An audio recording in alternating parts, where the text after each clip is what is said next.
तो वहां एकदम भगदड़ मच गई, भगदड़ मच गई और वो सभा जो है वो स्थगित करनी पड़ी। लेकिन उस समय अंग्रेजों के हिट लिस्ट पर कियांग नंगबा का नाम आ गया। इसके अंदर कुछ तो है, इसको संभालना चाहिए। कुछ दिन बीते, टैक्स वसूल करना शुरू किया। एक कोंग लखी, लखी नाम था उसका। आपको आश्चर्य लगेगा कि जिस मेघालय के साथ हमारा कोई नाता नहीं है, ऐसे हमको वो चाइना बताता है कि इनके चेहरे देखिए, ये सब जो है ये हमारे मंगोलॉइड फेस वाले लोग हैं, इनका इंडिया से क्या लेना देना, इनकी भाषाएं सुनिए। अब कोंग ब्लू की भाषा में मैं अगर आपको देशभक्ति पर गीत का एक मुखड़ा सुनाऊं तो आपको देखो कुछ समझ में आता है क्या? आरी लाका जोंग आन्यम लाका जोंग हाकजा जोंगफा नाडेम बुनसिन फाला खायंगा हाका प्रथई हाकजा जोंगफा नाडेम बुनसिन डेने एम ला बकला क्लेम बकला मो ब्यांग ब्यांग। उन्होंने सर्टिफिकेट दिया कि बराबर भाषा है, गलती नहीं है। आपको कुछ समझ में आया उसका अर्थ? नहीं समझ में आया। तो ऐसी ये सारी अलग अलग भाषा बोलने वाले चाइना के लोग बताते हैं इन भाषाओं का आपके साथ क्या संबंध है। मैं कभी अलग से लेक्चर दूंगा और खासी और मराठी भाषा के अंदर 1000 समान शब्द दिखा दूंगा, उसका अभी समय नहीं है। लेकिन चीन बरगलाता है अरुणाचल को, चीन बरगलाता है नॉर्थ ईस्ट के बाकी राज्यों को कि देखो आप लोग इंडियंस नहीं हो। तो ऐसी स्थिति में वहां पर ये कियांग नंगबा जैसे युवक ने जो अंग्रेजों के साथ संग्राम छेड़ा, और वो लखी के घर की मैं आपको बात बता रहा था कि कोई भी जुड़वा लड़की जब होती है अभी भी जयंतियाओं के अंदर, तो उनका नियम है उन लड़कियों का नाम दुर्गा और कोंका रखना पड़ता है। दुर्गा और कोंका, कोई बता सकता है ये क्या है? दुर्गा और गंगा, ये नियम है जयंतियाओं के अंदर। जुड़वा लड़कियां हो तो दुर्गा कोंका, और लखी, लक्ष्मी को लखी बोलते हैं। माय नेम इज लखन, क्ष को ख बोलने की प्रथा है, हम लोग लक्ष्मण बोलते हैं, उत्तर प्रदेश में लखन कहते हैं। तो वैसे लक्ष्मी, बंगाली लोग लखी पूजा करते हैं कोजागिरी पूर्णिमा के दिन, तो लक्ष्मी पूजन को लखी पूजा कहते हैं। वैसे जुड़वा लड़का अगर लड़के पैदा होते हैं तो जयंतियाओं में नियम है कि उनका नाम राम और लखन रखना पड़ता है। आज भी रखते हैं, ईसाई घर भी हो, क्रिश्चियन घर भी हो, लेकिन जुड़वा बच्चे पैदा होते हैं तो अपने बच्चों के नाम राम लखन रखते हैं। उनकी कई सारी पूजाओं के अंदर आप जाएंगे आपको ध्यान में आएगा, वो बोलते हैं गृह देवता। घर को, घर की पहली पूजा जब वो करते हैं तो गृह देवता कौन है, तो वो क्या करते हैं, वीड़े का पन्ना, खाने का पान जो है ना, उसको रखते हैं और उसके ऊपर चावल रखते हैं, उसके ऊपर सुपारी रखते हैं और उसकी पूजा करते हैं। बोलते हैं ग्रह देवता है। हम लोग भी ग्रह देवता गणपति को मानते हैं। घर के दरवाजे के बाहर गणपति रहता है, और यह ग्रह देवता जब गणपति की मूर्ति नहीं होती है तब हमारा पंडित जो भी पूजा करने के लिए आकर बैठता है वो बिल्कुल गणपति इसी तरह से रखता है, वीड़े का पान, उसके ऊपर चावल और उसके ऊपर सुपारी। महाराष्ट्र से लेकर मेघालय तक एक ही रिवाज, गृह देवता एक। तो उस महिला का नाम लखी, लक्ष्मी, और वो बहुत गरीब लड़की, बहुत गरीब औरत अपने पीठ पर बच्चे को बांधी हुई, और उसके घर में अंग्रेज गए और वो 2 आना टैक्स वसूल करने के लिए गए। 2 आना टैक्स वसूल करने के लिए गए। उसने बताया मैं नहीं दूंगी, मेरे पास नहीं है देने के लिए। तब उसको लात मारकर अपमानित कर दिया गया। पास में ही रहने वाले कियांग नंगबा को पता चला, उससे अपमान सहा नहीं गया, अपनी माता का अपमान, और वो तुरंत वहां पर गया और उसने वहां पर मारामारी की, पिटाई की, झगड़ा किया, और उस महिला के अधिकार के बारे में, उस महिला के रक्षा के लिए वह खुद जाकर खड़ा रहा। अंग्रेजों के लिस्ट में इसका नाम ब्लैक लिस्ट हो गया। फिर ये कियांग नंगबा एक छोटा लड़का, यंग लड़का, ये अंडरग्राउंड हो गया, ये छुप गया, लोगों की नजरों से ओझल हो गया। लेकिन इसने क्या किया पता है आपको?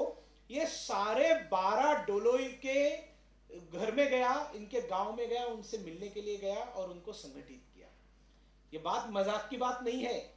आज भी अगर मेघालय में आप जाएंगे और बताएंगे मुझे ये सारे 12 लोगों को एक जीप लेकर जाकर मिलना है, तो आपको कम से कम 5 से 6 दिन लगेंगे। जो पहाड़ है, जो रास्ते हैं, जितनी दुर्गमताएं हैं, एक बार पहुंचने के बाद फिर रात को वहां रहना पड़ेगा, इतना आसान नहीं है।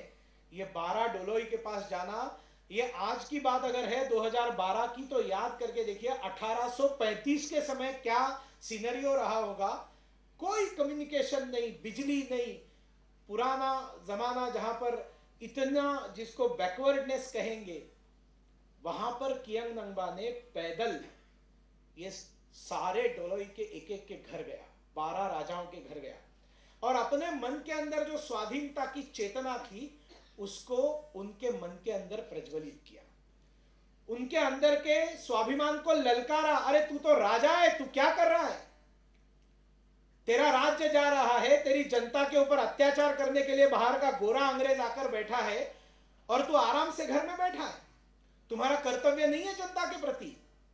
और इस छोटे से युवक ने जो हुंकार भरी, इसका परिणाम यह हो गया कि ये सारे राजा मान गए उसकी बात।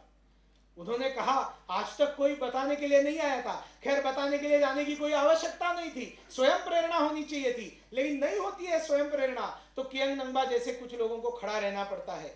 और उस एक सामान्य युवक ने, जो खुद राजा नहीं था, जो अपना राज्य बचाने के लिए सब नहीं कर रहा था, सामान्य लोगों के ऊपर होने वाले अन्याय, गुलामी से, दास्यता से मुक्ति देने के लिए अपने आप की बाजी, जान की बाजी लगाकर वो सारे जगह पर अंडरग्राउंड होने के बावजूद लड़ रहा था। जब उसके ऊपर प्रतिबंध लगाया था और अंग्रेज हुकूमत ने उसके ऊपर उस जमाने में 1000 रुपए का इनाम डिक्लेयर किया। अभी मेल में भी जो आया है बताते हैं मेयर 1000 रुपीज, लेकिन मेरे बहनों और भाइयों वो सिर्फ 1000 रुपए नहीं थे। आप कल्पना कीजिए कियांग नंगबा का डर ब्रिटिश सरकार के मन में कितना था। 1840 के समय 1000 रुपए का मूल्य क्या होगा? 1840 में 1000 रुपए का मूल्य आज के हिसाब में करोड़ों रुपए होगा, करोड़ों रुपए होगा। कहीं हिसाब करके राजेश सिंह जी बता रहे 10 करोड़, चलो 10 करोड़ भी मांग लेते हैं, तो 10 करोड़ तो भैया हमारे यहां पर अफजल गुरु के ऊपर भी नहीं लगाए भाई। हाँ, ये बात अलग है, अगर अफजल गुरु पर 10 करोड़ लगा दे तो कांग्रेस तुरंत फांसी दे देगी, कहीं से तो पैसे की व्यवस्था हो रही है। अब ऐसी स्थिति में उस जमाने में 1000 रुपए का इनाम कियांग नंगबा के ऊपर लगाया था। कियांग नंगबा ने सारे 12 लोगों को एक जगह पर जमा किया, सभी राजा इकट्ठा है। वहां पर एक नदी है, उस नदी का नाम है मंतडू। उस मंतडू नदी के बाजू में एक सुंदर मैदान है। उस मैदान पर उसने सबको खड़ा किया, उनके सामने भाषण दिया, उनको सबको संगठित किया, उनके मन में स्वाधीनता की प्रेरणा जगाई और बताया कि हम सबको मिलकर ये युद्ध लड़ना है और आप में से कोई नेता बनो। देखिए, इसने सबको जमा किया था। ये खुद बोल सकता था मैं आपका नेता हूं, लेकिन उसने नहीं किया। उसने कहा आप में से कोई भी एक नेता चुनो, आप नेता बनो, जो नेता बनेगा उसके नेतृत्व में हम लोग लड़ेंगे। वो सब तो भारतीय थे, वो सब एक दूसरे के पास देखने लगे, तू नहीं, तू तू तू तू, बस कोई, सब लोग उंगली दूसरे की तरफ दिखा रहे थे, मैं नहीं लड़ूंगा, मैं नेतृत्व नहीं करूंगा, तुम आगे बढ़ो, हम कपड़े संभालते हैं पीछे। ये मेंटालिटी जो भारतवासियों की, वो मेघालय सिद्ध करके दिखाता है कि वो भी भारत का ही एक हिस्सा है। अब वो सब लोग ऐसे बोलने लगे तो वो तू तू तू तू चला गया, तो कियांग नंगबा के ऊपर आया। कियांग नंगबा ने बताया ऐसा नहीं। तो फिर एक पवित्र वनस्पति वो मंतडू नदी के बेड के अंदर नीचे मिलती है। उसने कहा कि सबने उसमें कूदना और जिसके हाथ में वो वनस्पति लगेगी वो ईश्वर का संकेत होगा कि उसने इस स्वाधीनता संग्राम का नेतृत्व करना है।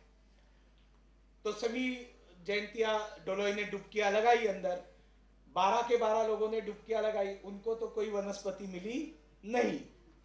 और आखिर में उन्होंने बताया देखो भाई कियांग नंगबा, शायद भगवान की इच्छा होगी तुम ही इसका नेतृत्व करो।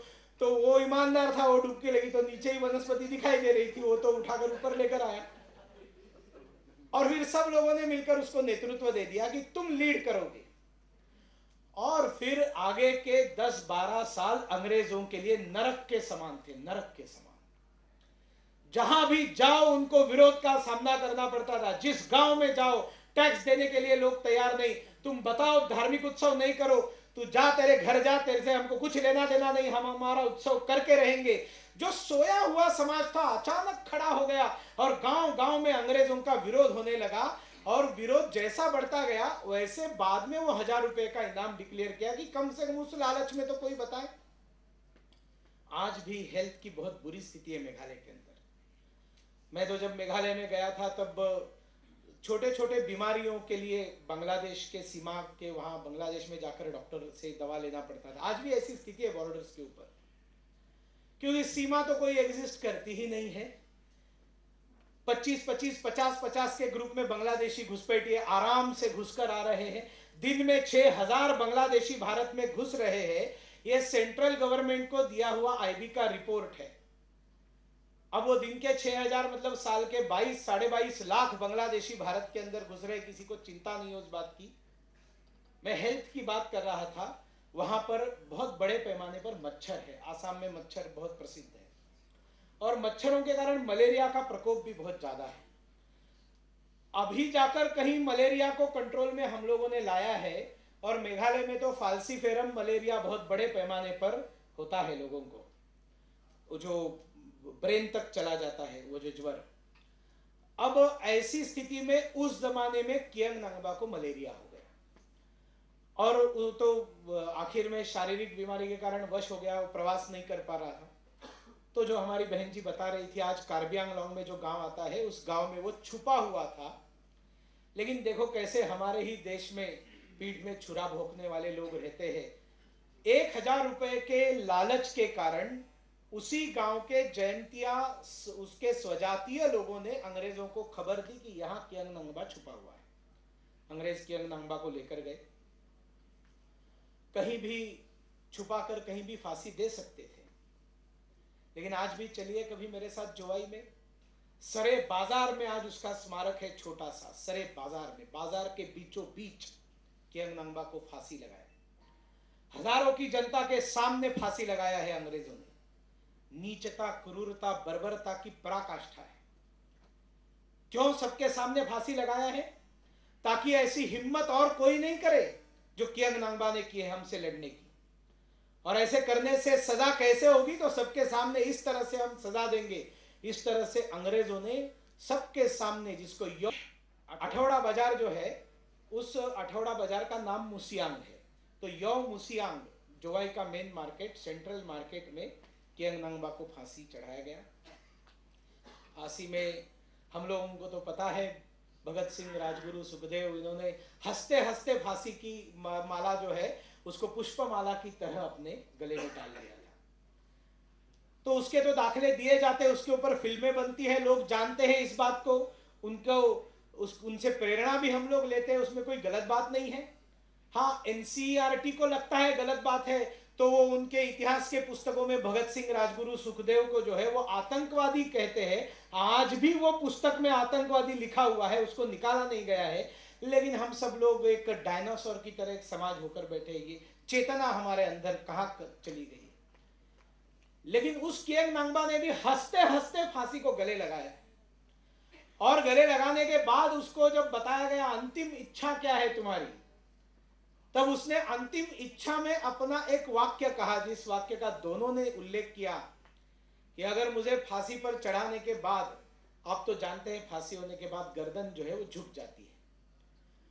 कियांग नांगबा ने कहा मेरी गर्दन अगर पश्चिम की तरफ झुकती है तो ये पश्चिम से आए हुए गोरे लोग जिनके पराधीनता में हम यहाँ पर बैठे हुए हैं, अगर मेरी गर्दन पश्चिम की तरफ झुकती है तो ये देश कभी स्वाधीन नहीं होगा। लेकिन ये अगर गर्दन मेरी पूर्व की ओर झुकती है तो आज से 100 साल के अंदर ये देश स्वाधीन हो जाएगा। ये बोलकर, ये आखिरी वाक्य उच्चारण करने के बाद कियांग नांगबा को फांसी लगाई गई। और देखिए, जो मौत को भी आदेश देता है कि मैं मर रहा हूं, लेकिन मरने के बाद मेरी डेड बॉडी को मेरा आदेश है कि मेरी गर्दन जो है वो पूर्व की तरफ झुकनी चाहिए, पश्चिम की तरफ नहीं, क्योंकि मेरी अंतरिम इच्छा है ये देश स्वाधीन होना चाहिए। और फांसी होती है और उसकी गर्दन पूर्व की दिशा में झुकती है। 30 दिसंबर 1863 परसों के दिन यही कार्यक्रम हम लोग पुणे में मना रहे हैं। 30 दिसंबर 1863 यही वो दिन है जब 150 वर्ष इस घटना को पूरे हो जाएंगे। लेकिन 100 साल के अंदर 30 दिसंबर 1963 को यह देश ऑलरेडी स्वाधीन हो चुका था। कियांग नंगबा की भविष्यवाणी, उसने अपने दिल से जो पुकार दी थी वो सत्य सिद्ध हुई। आज जो हम बड़ी खुशी की और चैन की सांसें ले रहे हैं, बड़े आराम से फेसबुक पर बैठकर एक दूसरे के ऊपर पोस्ट भेजते हैं, फोटोज भेजते हैं, कमेंट्स भेजते हैं, बड़े आराम से कहीं पर जॉब करते हैं, अच्छी खासी सैलरी लेकर आते हैं, बड़े आराम से एक जीवन बिताने का प्रयास करते हैं जो खुद के लिए जीवन होता है। ये क्यों माय होम इंडिया ये कियांग नंगबा का कार्यक्रम सेलिब्रेट करता है? क्योंकि माय होम इंडिया को दो चीजों के बारे में आपको याद दिलाना है। पहली चीज तो यह है कि यह हमारा घर है, यह हमारी मातृभूमि, हमारा एक घर है, हम एक परिवार है सब लोग। चाहे किसी भी राज्य से आया हुआ कोई भी व्यक्ति हो, चाहे उत्तर भारतीय हो जिसको कोई भैया कहता है, चाहे दक्षिण भारतीय हो जिसको कोई मद्रासी कहता है, नहीं तो न जाने कल किसको क्या कहेंगे, परसों किसको क्या कहेंगे। इस समाज का क्या भरोसा, ऐसे तत्वों का क्या भरोसा। हम सारे के सारे हिंदुस्तानी है और ये मातृभूमि है, हमारी माँ है, हम इसके बेटे हैं, इसलिए हम सब भाई भाई है। चाहे किसी भी भगवान को मानने वाले हो, किसी भी भगवान को मानने वाले हो। हमारे यहाँ पर बैठी हुई एल.आर. मराग जी शायद ईसाई है, वो क्राइस्ट को मानती है। ये एकमात्र देश है जो सुविधा देता है आपको, जिस भगवान को चाहिए उसको पूजिए, हमको भगवान से कोई प्रॉब्लम नहीं है। इस देश के मूल्यों को लेकर इस देश के अंदर जीना होगा, सबको भाईचारे से जीना होगा। और ये स्वाधीनता का जीवन अगर जीना है तो उनको भूलना नहीं होगा जिन्होंने इस स्वाधीनता के लिए अपने प्राण अर्पण किए। और जो देश, जो समाज, जिस देश का युवा इन स्वाधीनता के मूल्यों को, जिन्होंने मूल्य चुकाया है, कीमत चुकाई है, उसको भूलता है, वो उसी रास्ते पर चलना शुरू करता है वापस एक बार पराधीनता के रास्ते पर जाने के लिए। न चाइना आपका दोस्त बैठा है, न अमेरिका आपका दोस्त बैठा है, न पाकिस्तान आपका दोस्त बैठा है, न बांग्लादेश जिसके पास देखकर आप सब लोग फू करेंगे तो उड़ जाएगा, लेकिन वो भी आपका कोई दोस्त नहीं है बाजू में बैठा हुआ। छोटा सा सिलोन है, उसको आप कंट्रोल नहीं कर पाते हैं, नेपाल को कंट्रोल नहीं कर पाते हैं।